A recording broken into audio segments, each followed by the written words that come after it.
Hello, beautiful people, and welcome back to another episode of Nka, only on Afia TV, on DSTV channel 254, Go TV channel 17, and Free TV channel 748. It's me again, your gorgeous, the most beautiful Chinalurumogu Eze. And I'm saying all those things to myself because if I do not talk about how beautiful I am, who will, right? That's how it goes. And I hope you're all doing fine.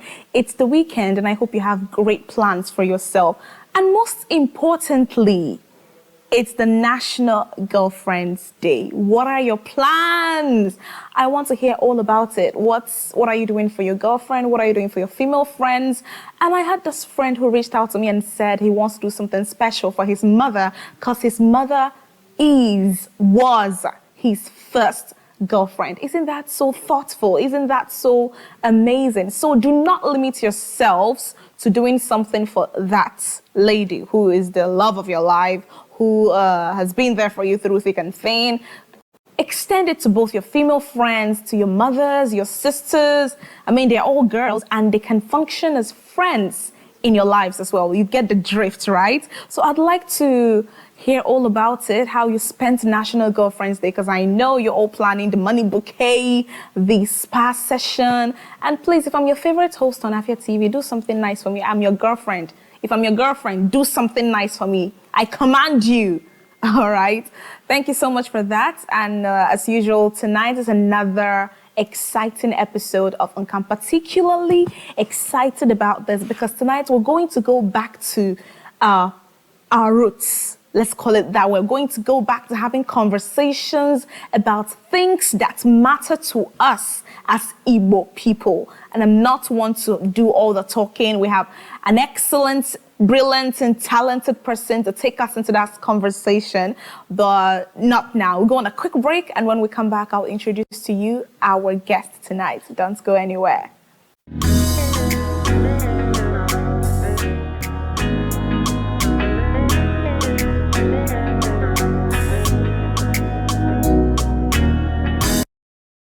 Welcome back to Nka. My name is Chinalurumogu Eze. Tonight, we're placing and putting the spotlight on this brilliant young lady who was born in Nigeria, but grew up between Saudi Arabia and the UK. She grew up in a household where her parents, her dad, precisely experienced the Nigerian Biafra civil war that happened between 1967 and 1970. This spurred this young lady to go ahead to make a documentary titled I Am Igbo. Isn't that just exciting? Isn't that just beautiful? And this particular documentary is available on BBC iPlayer. They picked it up and said, okay, we love what you're doing. We're going to have this up on our channel because we are all up for the culture. That's so exciting. Please join me and welcome our guest tonight, British-Nigerian filmmaker Elemchi Nwosu. Hello, good evening, Elemchi.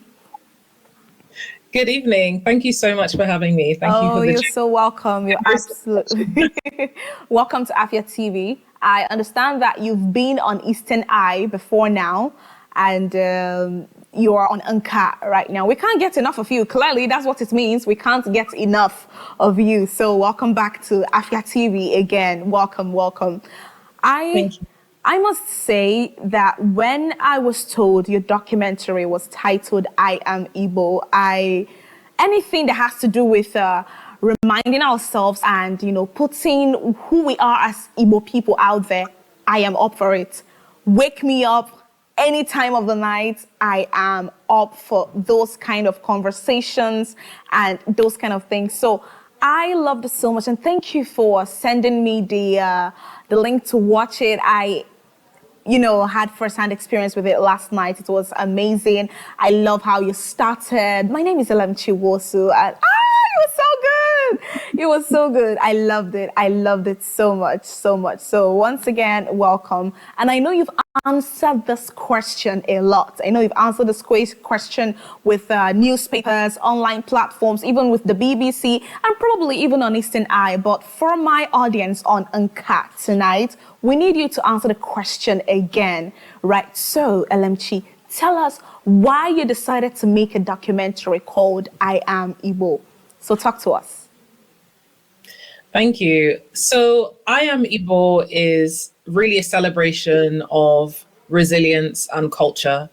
It's a story that touches on so many different themes, and one that really celebrates our heritage. I wanted to make this because, like I said, I was born in Nigeria. I'm the youngest of 4 siblings. I am really the only one of my siblings that didn't grow up in Nigeria.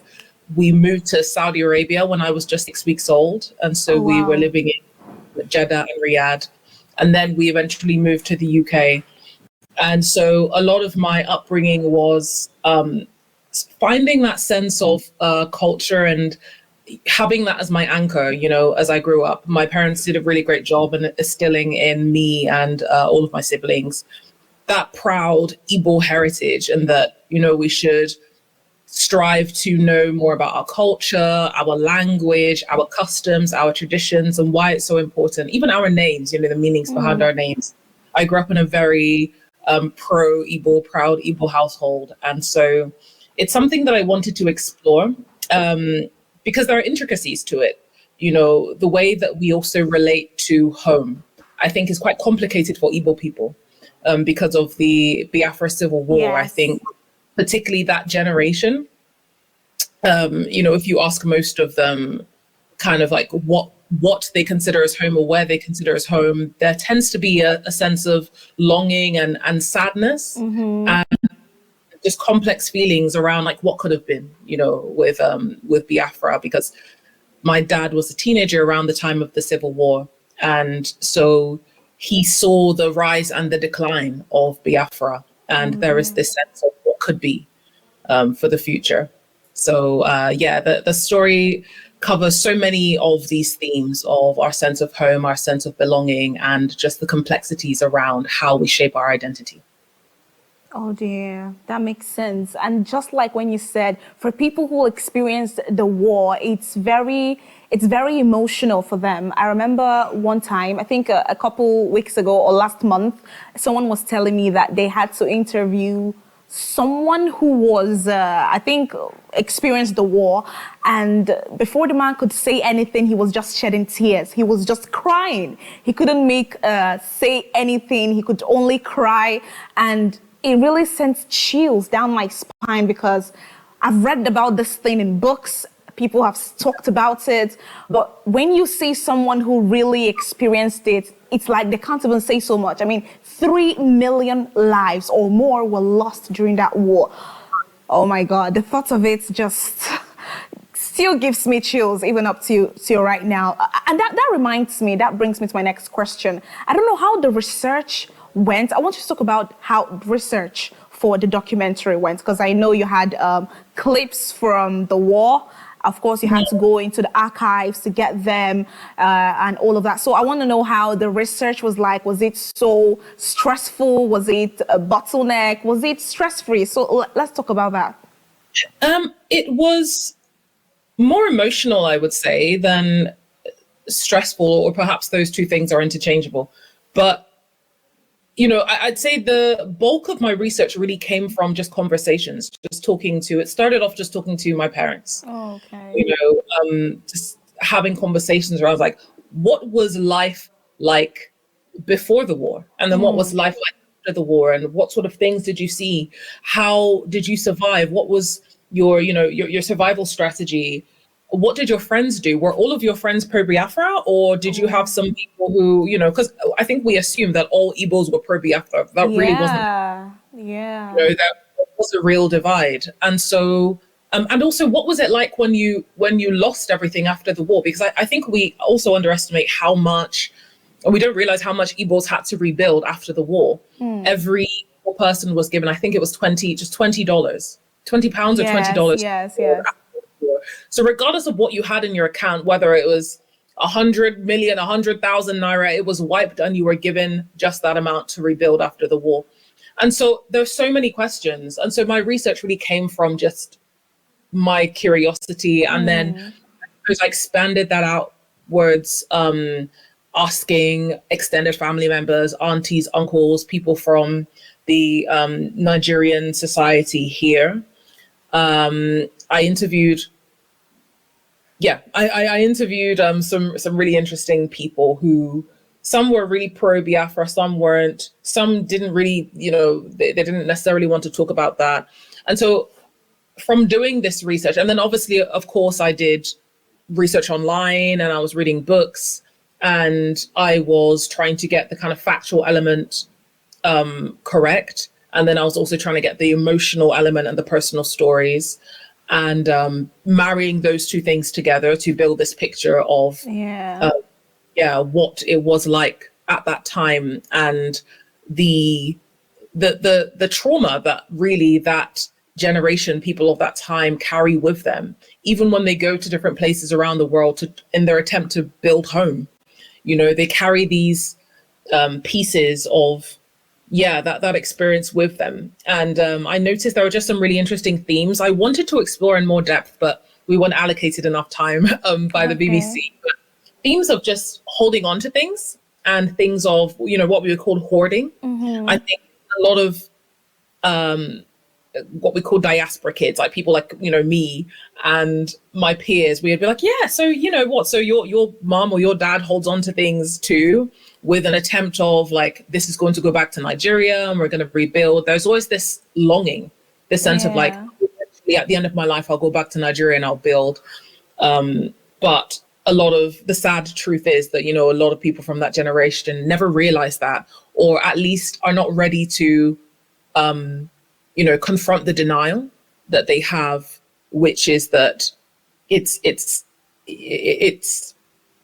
not the, under the circumstances that they would like, because of really the tragedy of the war. And so there is, there was just so many themes for me to explore. And so, to answer your question, the research was interesting. It was emotional. It was inspiring.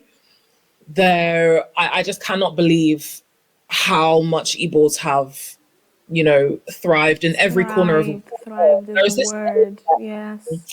If you go to a corner of the world and you don't find an Igbo man there, know that place is not habitable. Yeah, I think Flavor said that in his song.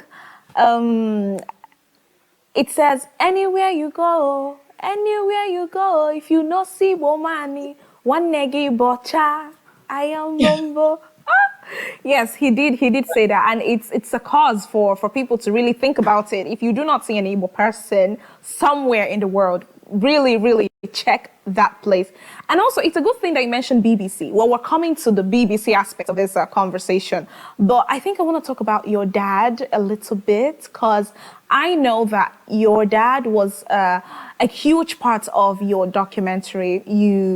You talked about him. You asked him questions about how the war was like for him, and you just mentioned that he was a teenager at the time. For him to have survived all of that, took his family out of Nigeria, built a life elsewhere, and went to an Ivy League college and did all those beautiful things. That's the thriving spirits we talked about Igbo people. So, and I know he passed on last year.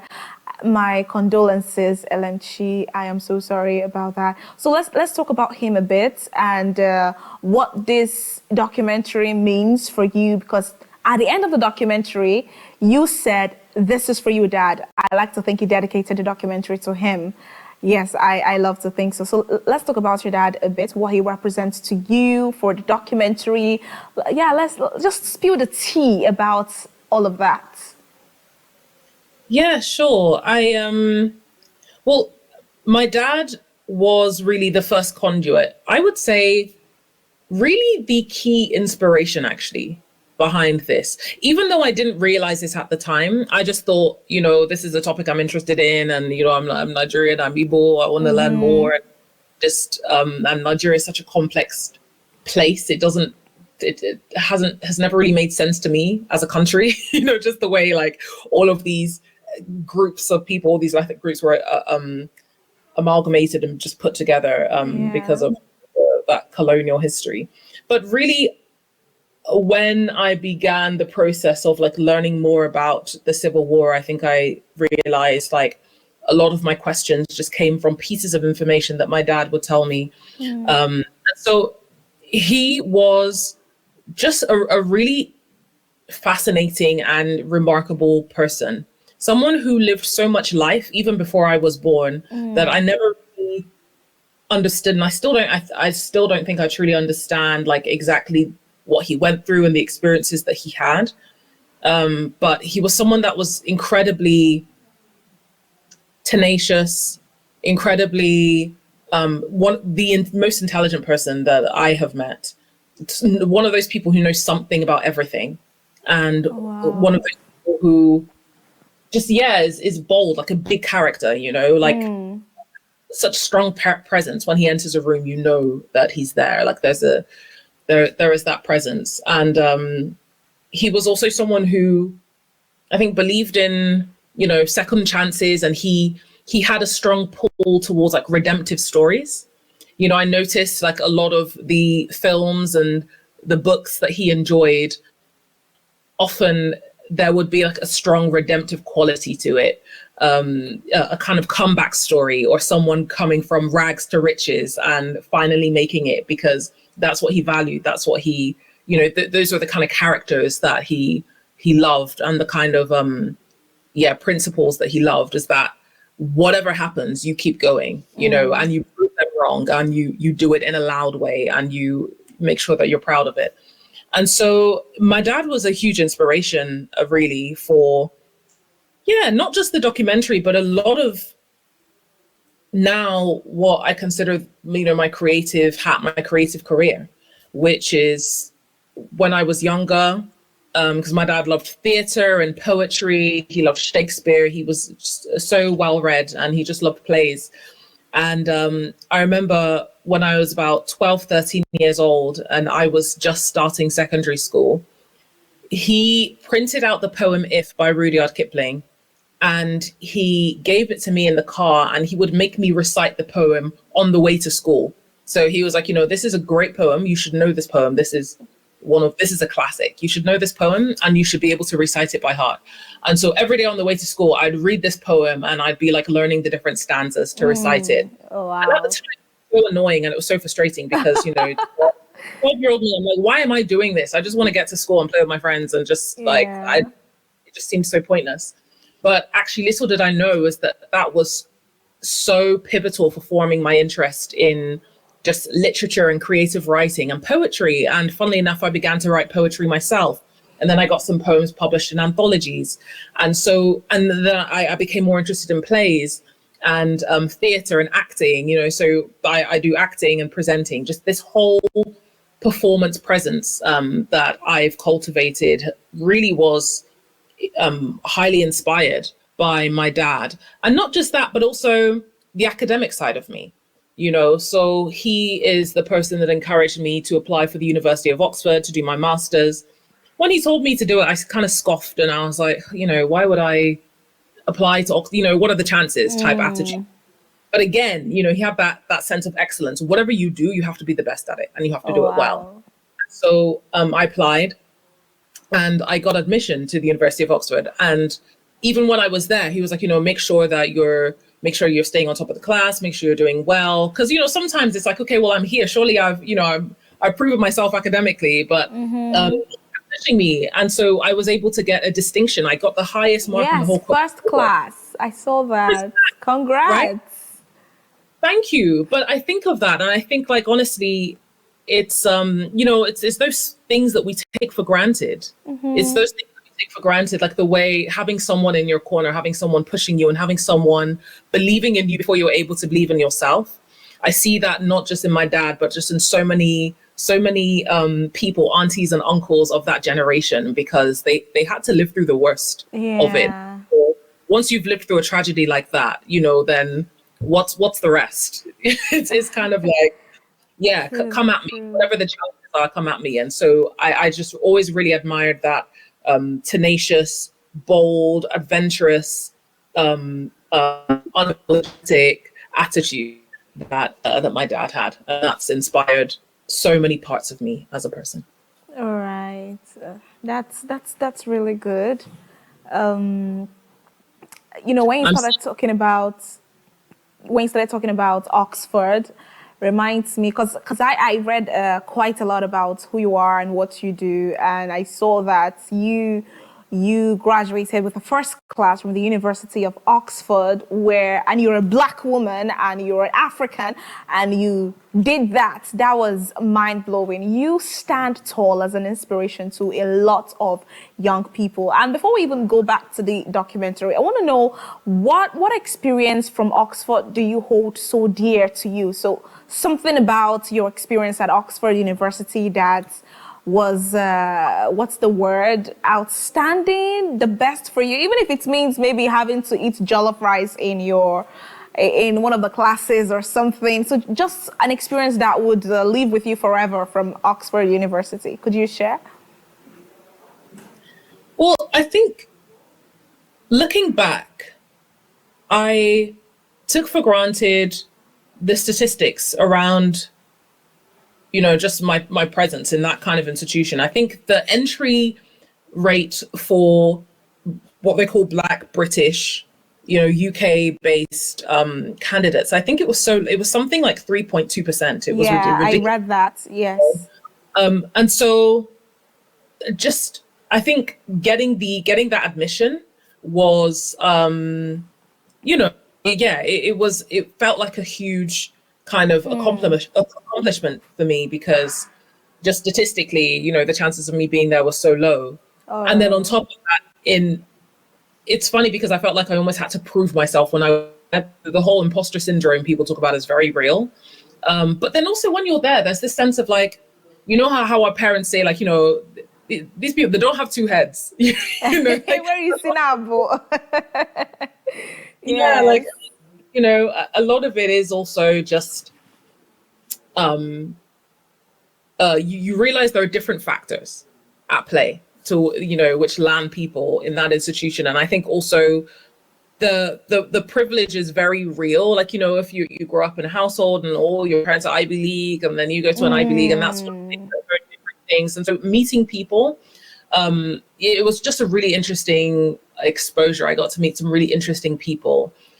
I'd say a core memory that I have from Oxford, I just really enjoyed going to the Oxford Union and watching debates. I always wanted to like be a debater growing up. I always thought like, team was kind of cool thing, and the Oxford Union is where like all the world-class debates take place, and you get presidents and ambassadors and celebrities and films, so all sorts of people, come to the Oxford Union. So I think it's just watching, the plethora of fascinating and interesting people that are doing the most exceptional things in their industry, coming to speak to us and coming to debate with us. And also, I spent a lot of time with the African Society at Oxford. And that was like a little home for me as well, because there were just so many great talks and so many great events. I can imagine feeling close to home too with the African community. Exactly. It gave the sense of belonging and the sense of support, and the support, just the kindness of people from that group is just unmatched. I felt like I was home. And so that's something I'll never take for granted. But it was honestly one of the best periods of course, my life. It was one of the best experiences. We're talking about the University of Oxford. So yes, it's one of the best experiences. Like you rightly said, the percentage of Black women that gain admission into that university is not so high. So you being there, graduating with the first class, girl, that's huge, very, very huge. And it's good that you've said all those things. I like how your dad formed a really unique aspect of your documentary, and everything that has happened with your documentary, it's beautiful. And it also goes to our viewers. I don't know who you are and what are you doing to really connect with your roots, because we are in Nigeria and some of us, no, I'm not included. Some of you are struggling with connecting with who you are as an Igbo person. It is as though everybody's trying so much to be westernized that you forget who you are as a Nigerian, as an Igbo person. And I hope that Elemchi's story tonight inspires you to do something about it. We've not finished our conversation with her. There's so much to unveil. We'll continue the conversation after this short break. Don't go anywhere. Welcome back to Nka. My name is Chinalurumogu Eze, and we're still here talking about Elemchi Nwosu, a British-Nigerian filmmaker who's, I like to emphasize on what her dad represents in her life. The fact that she was born in Nigeria and grew up in Saudi Arabia and UK, and her parents played a significant role in making sure that she and her siblings understood who they were as Igbo people and that they did not lose that part of themselves. It's been invigorating having this conversation with Elemchi. And whilst we have that part of her figured out, Elemchi, I want to know because I saw it. It seems you have an interest in sports, right? It seems you have an interest in sports.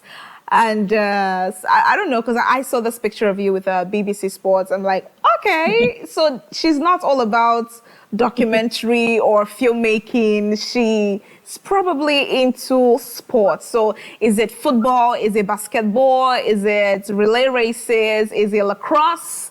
Although we don't play lacrosse in Nigeria, though. Or is it cricket? Which is it? So what about sports interests you? Tell us. So on a personal level, my the thing that really gives me a sense of calm and peace and what I use for self-care is running, is long distance running. Okay. That is my thing. Yes. Once upon a time, I could not even run from like one end of the park to the other without like being completely out of breath. And it was during the pandemic, we were all at home and everyone had to quarantine and no one really knew what was going on. The world was so hectic and so stressful and so uncertain.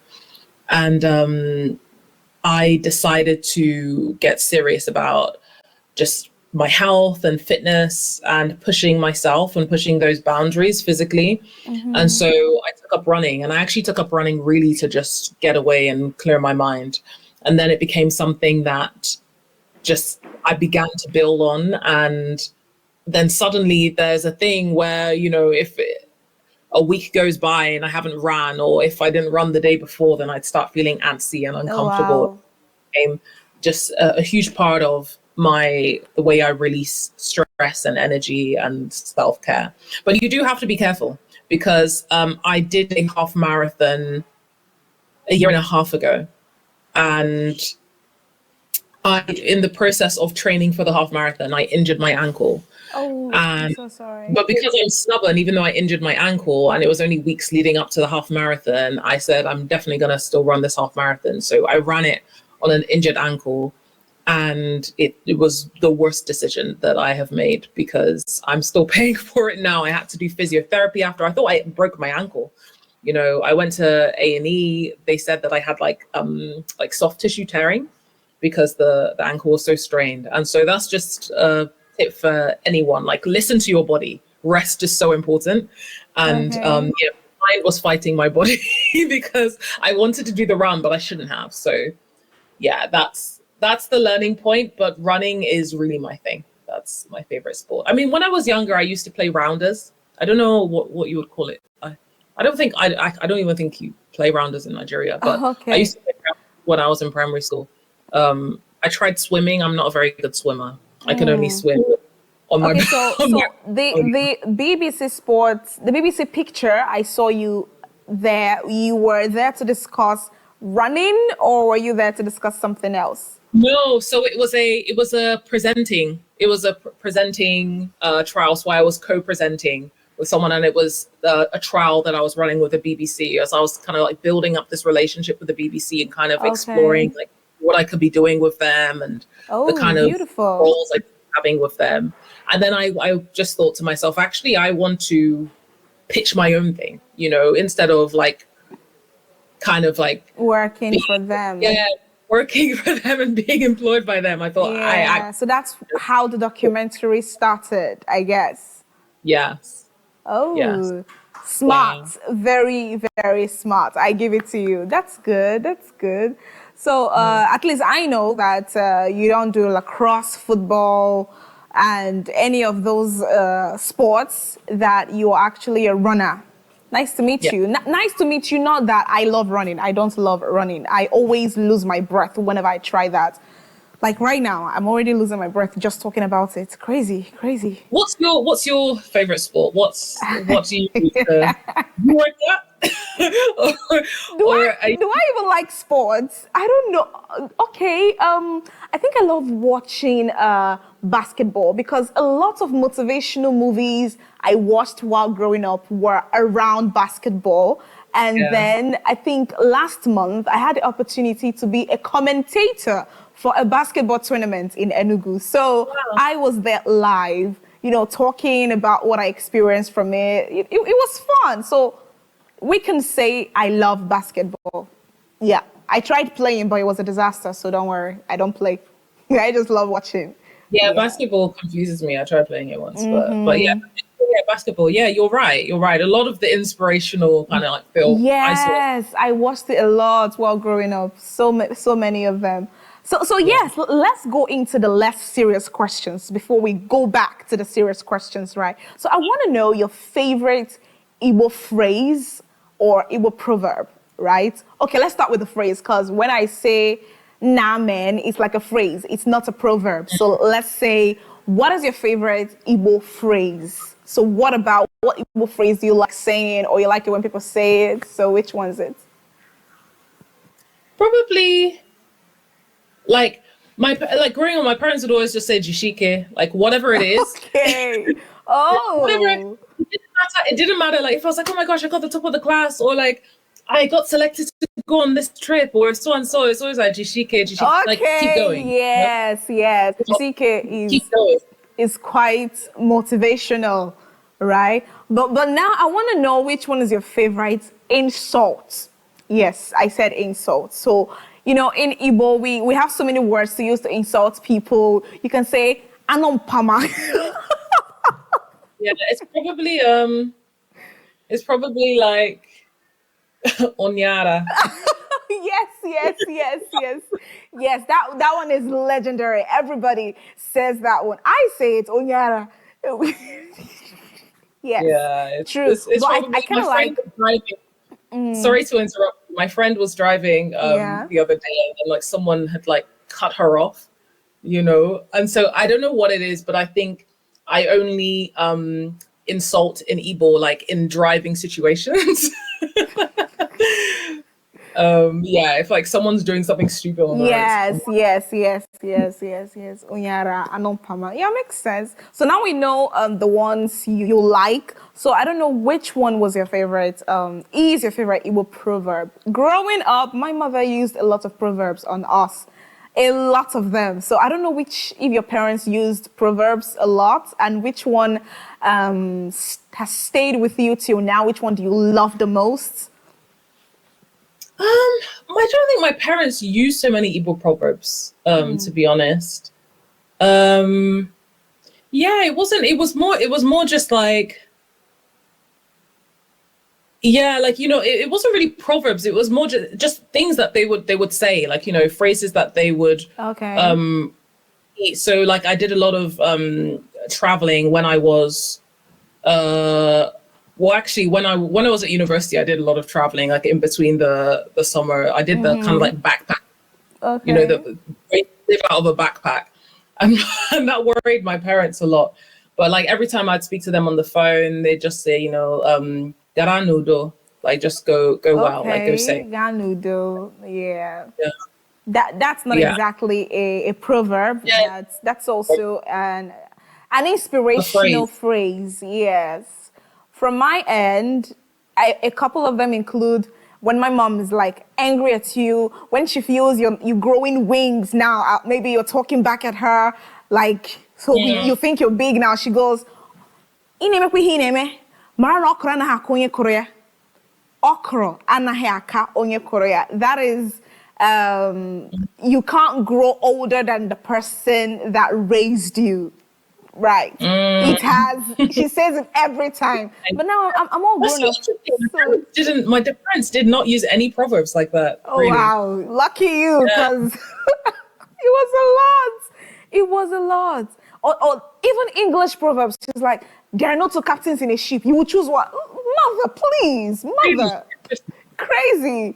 But that's good. It's, I don't know. Do you think, I'm sure you learned a little bit of Igbo from your parents growing up, because they said one thing or two to you and your siblings in Igbo. Did you make an extra effort, maybe telling your dad to teach you more, or do you just know basic Igbo right now, or did you make an extra effort to learn more than they were giving off? You know, I like this question because I always have this conversation, and I was having this conversation recently with my cousin.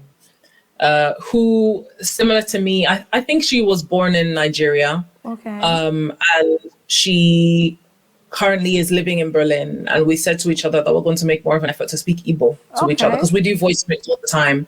But we don't, she can speak German, she can speak Spanish. And she said, how can I be speaking German and Spanish? And I can't really, I'm not fluent in Igbo, Okay. And so I think, like a lot of people, unfortunately, in the diaspora, my hearing is a lot better than my speaking. Okay. I recognized that early on, but I think it was one of those things I kind of parked, and I was just like, okay, like, I'm sure you just assume you'll pick it up, but no, it requires effort. It requires like a conscious decision to use Igbo, because I think we fell into this system in our house where our parents would speak to us in Igbo and we would respond in English. And I find that that's very common. Yeah, it is. And it wasn't until 2021, 2022, that I said, okay, I'm going to make more of a conscious effort to actually refine my Igbo, because I can speak very basic Igbo, but I want to have, like, in-depth, intricate conversations, and I want to extend my vocabulary. And there was actually someone called, I call him Professor Emmanuel. I think he was a fellow at the University of Oxford, and he started offering Igbo classes. Oh. Students that, wow. Students that were there. And so I was taking his classes for a while, and we were doing that over Zoom. And because he's very passionate about, people learning Igbo and refining their. And he's also a language guy. He speaks Chinese. He's currently living in China. Okay. And so that was a huge inspiration for me, and a huge push for me to just put more effort into, refining that language, because I want my children to be fluent in Igbo. So how can I expect that from them when words, or I'm still tripping up on, or my pronunciation isn't so great? And so I don't want to be hypocritical. I want to be consistent with that. And so I think it's a really important language. But I also think that the way that, Igbos who have grown up in, mind you, I never lived in Nigeria as a child. I did live in Abuja as an adult back in 2018 for a year. But I didn't grow up in Nigeria, And so I do think that those who grew up in Nigeria, there's also a part to play in creating space and extending some grace and also support for those who aren't so fluent with the language. Because often, the response people give you is like, okay, it's such a shame. Wouldn't your parents teach you, da-da-da? Oh, yeah. People mock you. Some people will mock the very thing that they are, trying to encourage you to do, or claiming that they're trying to encourage you to do, which is to speak your language. And so I do think that some people are put off. Some people who weren't born in Nigeria, weren't raised in Nigeria, didn't have the privilege or the luck that I do to have had parents that are at least like speak the language at home, to have had some of the access I've had to people like, Professor Emmanuel, and also just some of the vim that I've had to like personally want to learn my language. Some people are genuinely just put off by the response other people when they say like, you know, they're not able to speak the language, or partially they can listen or they can't hear, they can speak or they can't hear. That's So I do think some grace has to be extended. And I get it. Because yeah. when you say grace, I also, let me report myself. Sometimes I am pissed off at some of the abroad Nigerians who can't speak the language. But yes, I'm speaking for everyone who has not been giving you guys grace. We will change from today and give grace to you people. No problem. I will speak to every other person and make sure we give grace. Yeah. Yes, I also think it's contextualizing and understanding that really people are products of their environment. People are products of how they've been raised. And so my cousin's always like, okay, well, you know, if you have, you know, a qualm about that, then those uncles and aunties, you know, should have been telling the parents, and should be encouraging the parents to, you know, do a better effort to teach their child. I know once you get to an adult, then that's your responsibility and the onus is on you. But people ultimately are products of how they were raised. You know, Yes. People are products of, if you didn't grow up in Nigeria, your parents didn't speak to Igbo to you at home, then you're unless you go off and, you know, learn it by yourself, which, you know, also comes with its own challenges because there are limited teachers that are offering Igbo, unless you're going to do it in a conversational, casual way with extended relatives. Like there's so many things that go into it. And I also think it's important to understand the context in which people come from and the limitations around that. Limitations, you're right. That makes sense. But also sometimes the hypocrisy that, you know, because I've seen a lot of Igbos as well who were born in Nigeria and come from Igbo land. They can speak Igbo fluently, and they'll just do away with Igbo when they come, even though they know that they're hypocrisy indeed. Yes, or if it's not that, then they'll now be kind of putting on this like weird semi-English American accent. Yes, to like impress people over here, you know. And so I just think everyone needs to check themselves, and everyone they really need to check themselves. When you talk about this hypocrisy thing, it's really a thing. That's why I mentioned from the beginning of the show, I said a lot of people feel it's best they westernize themselves rather than approaching who they are as Nigerians or as Igbo people. May the Lord help these people. May the Lord help them. So while we try to wrap up the show, I also want to know your favorite Igbo dish. Yes, your favorite Igbo dish. Is it okpa? I don't know if you've had them. Okpa, abacha, ofoha. You know, I don't know. Which one is it? Yeah, oha soup. I like oha. Okay. Yeah. With which swallow? I like abacha. Is it abacha? What's it called? You know umpataka. Mpagini. Umpataka. I don't know that. For real, I don't know Pataka.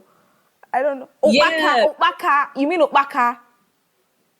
Opaka and Umpataka. Ha. I've never heard of Umpataka. I'll text you after. I swear it's called Umpataka. Okay. Well, that's what we called it. Maybe we were, but actually no, my mom called it Umpataka. So yeah, maybe there's something, but maybe it's a dialect, because you know I think different dialects have a name for something, but there's usually a name for the general central name it's called. So maybe Mpataka is for a select group of people. That's what they call a particular thing. But I'm sure I will look it up. Thank you. But I asked you. Really, it's oha soup. That's the one that I. With which swallow? Do you like it with gari or fufu or? I actually like it with I like it with gari, or I like it with like oats, the oat swallow. Did you say oats? Yeah. I don't understand. Oats. Like Quaker oats. No, like you can basically have like oat swallow. Like it's made from like oat flour. It's not why would anybody eat oat swallow? Why? Yeah, you can have it. There's someone that I know that makes it. And it's not as heavy, like it doesn't feel as because like sometimes, because I used to have it with a gari. That's how I typically have it. But then there's a lady that I know, and she makes it with like with like ground oats. and Okay. it's not as like dense. Sometimes when after you've eaten swallow, you just feel like you can't really do anything for the rest of the day. Yes, Like yes, yes. It's so exactly. heavy. Yeah. And so yeah. Oh, wow. Oat swallow. I will look that up, but I'm not sure I'm going to like it because I don't even like wheat compared to oats.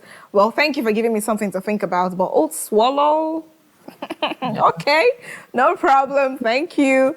Yeah, so thank you so much, Elemchi Nwosu. It's been an interesting conversation with you about culture, about identity, about the Nigerian Biafra Civil War, about speaking the language. It's been all good and I loved it. I absolutely enjoyed it. But we're not done with you yet, right? So we'll go on a quick break before you disappear on us. We'll go on a quick break where you know what we do after the conversation, right?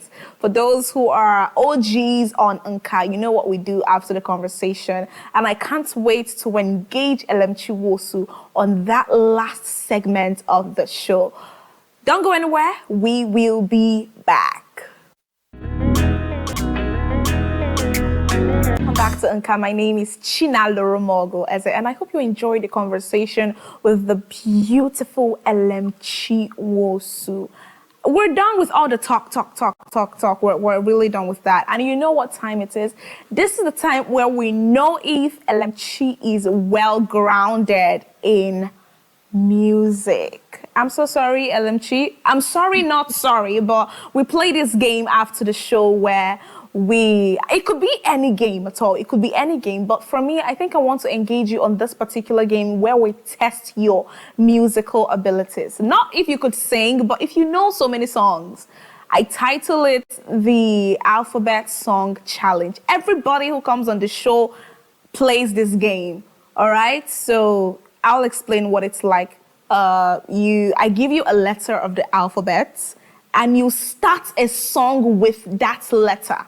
It can be a nursery rhyme, it can be an Igbo song, it can be an Hausa song, any kind of song. Don't go and sing the song I don't know and tell me it is a song. I know every song on earth. I don't know every song on earth, but I like to think I know so many songs. So if you sing something not familiar, I'm gonna look at you like, girl, what you doing?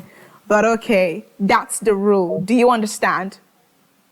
I understand. Okay, so just an example, I can give you J and you can sing Joy, Joy, Joy, In My Heart Is Singing. Those of us that grew up in Nigeria know this particular song so much. So let's go. Alphabet Song Challenge with the Elemchi Nwosu and I, Chinalurumogu Eze, as the game master.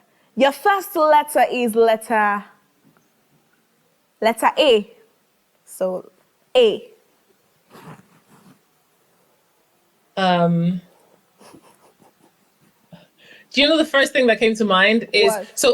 do I have to do this quickly? The first thing that came to mind is all I want for Christmas. That's cool. That's a song. Yay!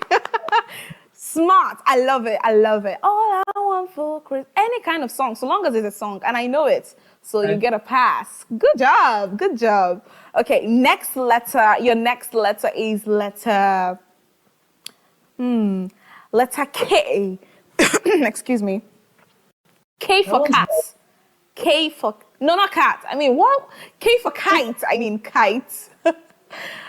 Kite. Yeah. Yes. Mm-hmm. That one's hard. I don't know.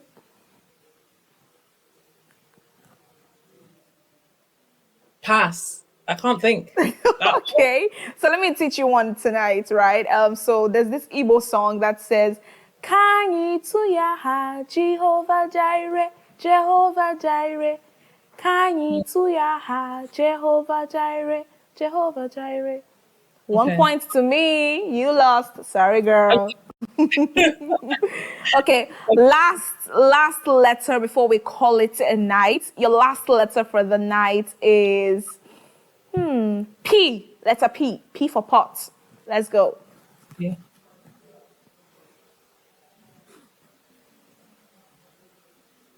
Do you know what's crazy? Is that I play songs all day, every day on my And now I've been put on the spot.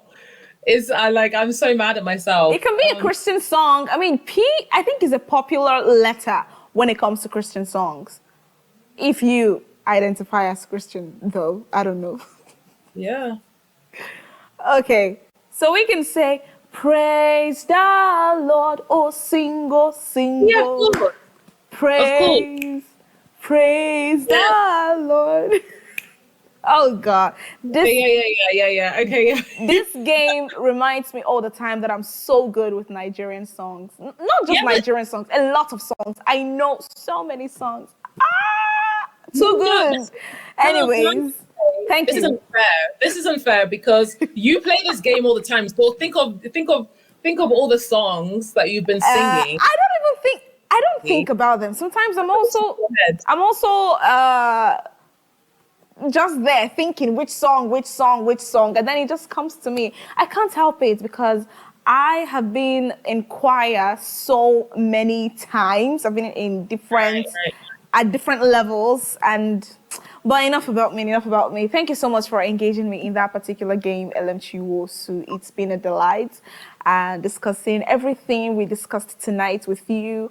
And as for me, I also picked a couple of things. And like I told you, you stand as an inspiration to a lot of people. That thing people look at and say, it is not possible. How can I even get into University of Oxford? How is that even possible? You did that in an environment where people with your skin color hardly do it. You did it and graduated with a first class.